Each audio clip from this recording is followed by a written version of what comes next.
Family Fest, Family Fest, Family Fest, Family Fest, Family Fest, Family Fest is the best.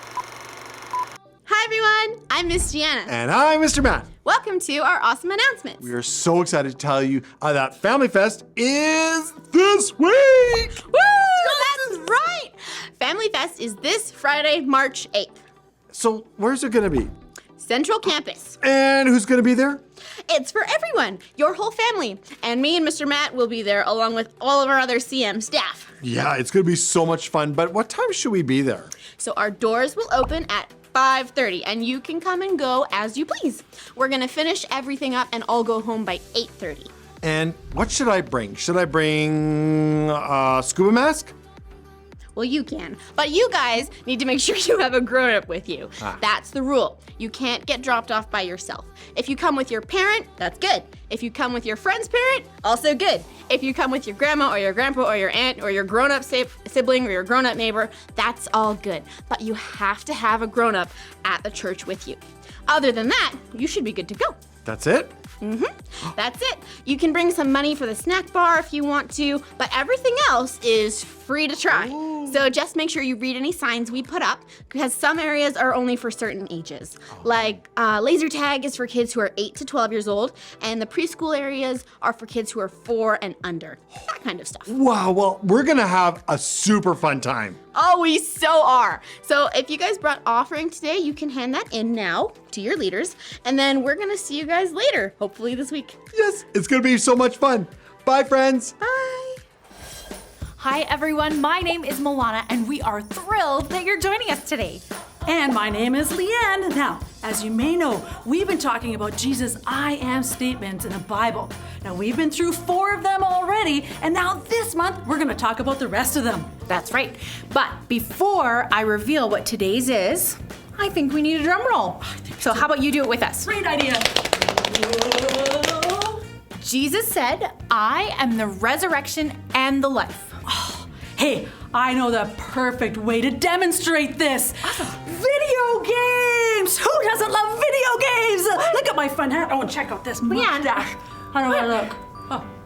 That doesn't make any sense. Like, how is Mario going to show us what our lesson is about? Well, let me tell you. You see, when I play Mario, I need to collect all the coins I can get by jumping my Mario guy around and hitting all those blocks on the head. Now, some of them give me my 1-up mushrooms. Oh, I gotta love the 1-up mushrooms. And they give me coins! Woohoo! Okay. So fun. Yes, but Oh, it still isn't really making sense to you, is it? Okay, well, just let me explain a bit more. If I don't complete a level with my Mario guy, he just dies. He falls, he runs into things, and he's done. But of course, he doesn't actually die because my 1-up mushrooms, they give me another chance to try that level again, giving Mario new life. Woohoo! okay. I think I get what you're trying to say, but Mario getting a new life in a video game is nothing like the kind of new life we're talking about in our story today. It sounds like you're getting confused. How about, you know what? Okay, our story today is going to help us get this all figured out. And then I'll fill in the gaps for you. Okay, sounds good.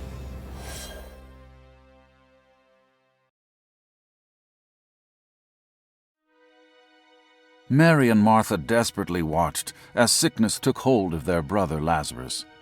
It was clear that he would die without some kind of miracle. "We must call Jesus," the 2 sisters cried. After all, he had made a crippled man walk, a blind man see, and a diseased leper whole. If his mercy and kindness reached these, then surely he would come to rescue his closest friends. So they immediately sent a message to Jesus. "Come quickly. Lazarus, the one you dearly love, is about to die." But Jesus didn't come right away as they had expected, and hope turned to tragic loss when their beloved brother died. As they carried Lazarus's lifeless body out to the cold and lonely tomb, Mary and Martha could not help but think of what might have been if Jesus had come. After a few more days, with no sign of the Master, word reached the two sisters that Jesus had finally arrived outside the village. Martha ran quickly to meet him. Her voice trembled through her tears. "Lord, if you had been here, my brother would not have died." But still determined in her faith, she added, "I know and believe that whatever you ask of God, God will give it to you." "Martha," Jesus replied, "your brother will rise again." But she replied, "I know he will rise again in the resurrection on the last day." She believed the Messiah could make eternal life possible, but the hope of that reality seemed so far away. Jesus then proclaimed, "I am the resurrection and the life. He who believes in me, even though he dies, yet will he live." Then he said, "Martha, do you believe me?" She replied, "Yes, Lord. I believe you are the Messiah, the Son of God." Martha ran to tell her sister, and the two of them, along with a curious crowd of mourners, came to where Jesus was. When Jesus saw Mary sobbing with such deep sorrow and the mourners weeping, he was greatly troubled. His heart was broken because of their sorrow, and their pain became his own. Jesus wept. Then Jesus stepped toward the sealed tomb. "Roll away the stone," he commanded. But Martha warned, "By this time the body is decayed. He has been dead for 4 days." Jesus calmed her.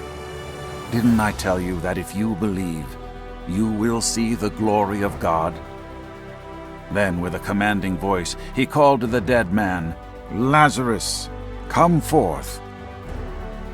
The astonished crowd gasped in disbelief as Lazarus, still bound in grave clothes from head to foot, stumbled from the dark tomb. "He is alive!" they exclaimed. Yes, God raised Lazarus from the dead. And although death would come for Lazarus once again, it would not have lasting power.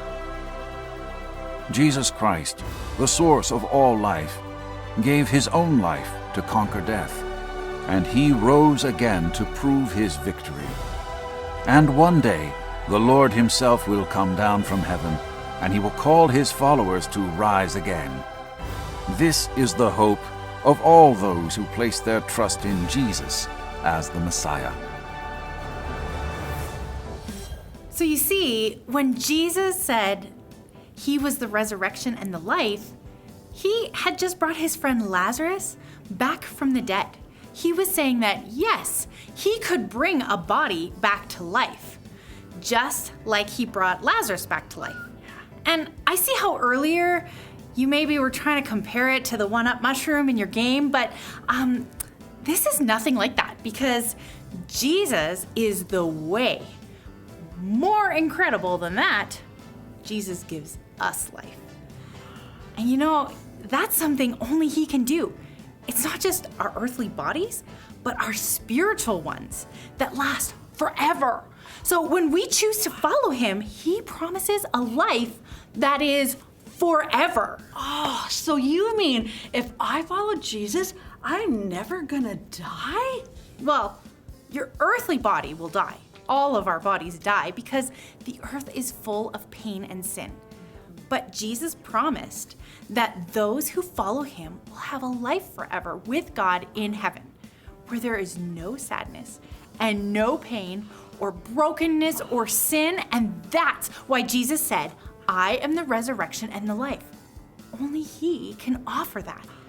When he died on the cross and his body was brought back to life, that was his resurrection. Through that, he gives us the gift of living forever with God if we believe in him and follow him. So Jesus said this to tell the people that he had ultimate control over everything.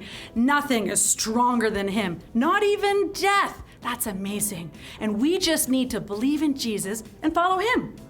Exactly. See, our life is not like a video game. We only have one chance here on earth to live our lives. But if we spend that life choosing to follow Jesus, we get to have a friendship with him while we're here on earth and forever in heaven.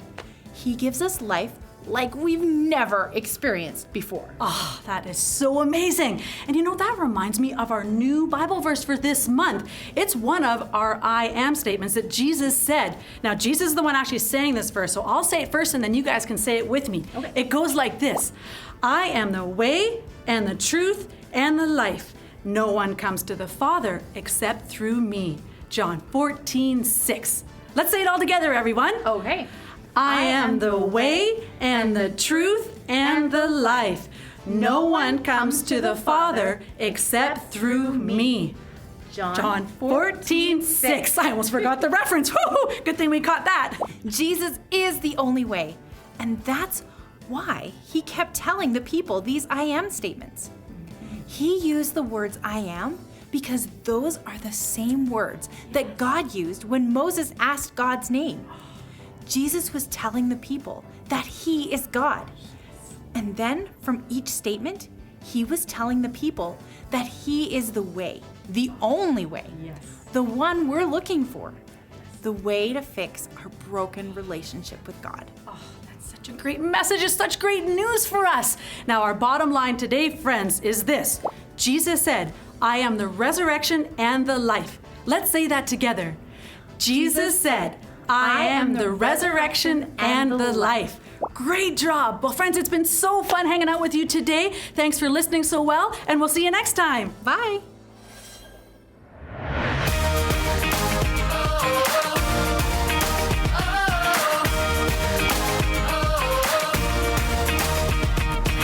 Would you do service for Jesus? You're